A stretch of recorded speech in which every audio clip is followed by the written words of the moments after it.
जय मसीह। आज 26 अगस्त 2020 तदनुसार 10 भाद्र 2077 बुधबार। आज हामी माथिल्लो कोठाबाट हेर्नेछौँ। आजको शीर्षक छ प्रेमको चक्र। आज हामी परमेश्वरको वचन मत्ती 22 को 36 देखि 40 सम्म पाठ गर्नेछौँ।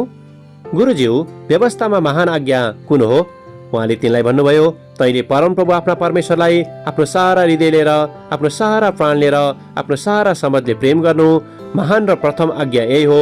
दोस्रो पनि त्यस्तै छ, तैँले आफ्नो छिमेकीलाई आफैलाई जस्तै प्रेम गर्नु। सारा व्यवस्था र अगमवक्ताहरूका शिक्षाको आधार नै यी दुई आज्ञाहरू हुन्। आमेन।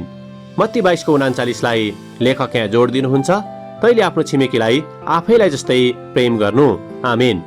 लेखक आफ्नो अनुभवलाई यहाँ यसरी वर्णन गर्नुहुन्छ। एउटा पूर्णतावादी सोच राख्ने मानिसको रूपमा धेरै पटक कुनै कुरा आफूले चाहेको जस्तै नभएको खण्डमा म निकै उदास हुने गर्दछु र तुच्छ विचार र दोषपूर्ण भावनाहरूबाट आफैलाई थिच्ने गर्दछु। किन सधैँ मैले चाहना गरेको जस्तो प्रेमिलो व्यक्ति म हुन सक्दिनँ? 5 पटकमा 3 पटक पनि किन मैले सोचेको जस्तो काम म गर्न सक्दिनँ?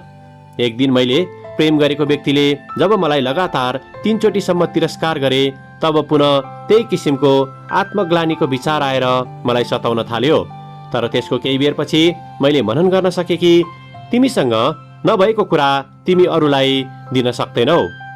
लाग्दथ्यो कि परमेश्वर स्वयंले मलाई यसो भनिरहनु भएको थियो कि यदि उहाँले मलाई गर्नुभएको प्रेम मैले आफैलाई गर्न सक्दिनँ भने मैले अरूहरूलाई पनि पूर्ण रूपले प्रेम गर्न सक्दिनँ। यसअघि अरूहरूलाई प्रेम गर्ने विषयमा मैले सुरुमा आफैलाई प्रेम गर्ने सामर्थ्य राख्नु पर्दछ भन्ने विचार ममा कहिले आएको थिएन र जीवनमा मैले आफैलाई प्रेम गर्न धेरैचोटि चुकिरहेको थिएँ भन्ने कुराको आवाज मलाई हुन थाल्यो। साँच्चै उक्त सम्झनापछि मैले आफ्नो हृदयबाट विचार गरेको थिएँ कि के परमेश्वरले मलाई दोष दिनु हुँदछ र? के परमेश्वर म प्रति निर्दयी र क्षमा नदिने स्वभावको हुनुहुन्छ र? पक्कै पनि होइन। त्यसैले मेरो निम्ति रहेको परमेश्वरको विचारसँग मेल नहुने मेरा हरेक नकारात्मक सोचहरूलाई अन्ततः मैले त्याग्ने विचार गरेँ।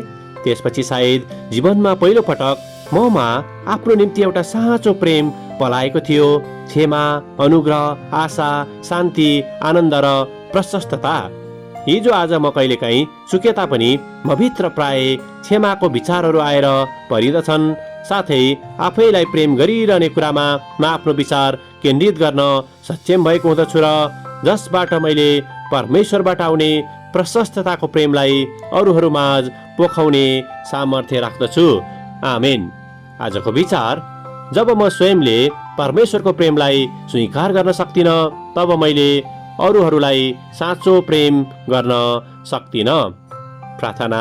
कृपालु परमेश्वर, हामी आफैलाई र अरूहरूलाई तपाईले देख्नुभए सरह हामी देख्न सकौँ। तपाईँको प्रेमको योग्यका सन्तानहरू जस्तै येशूको नाउँमा। आमेन। आजको लेखक एमोरेल ब्राउन ग्रेनाडा।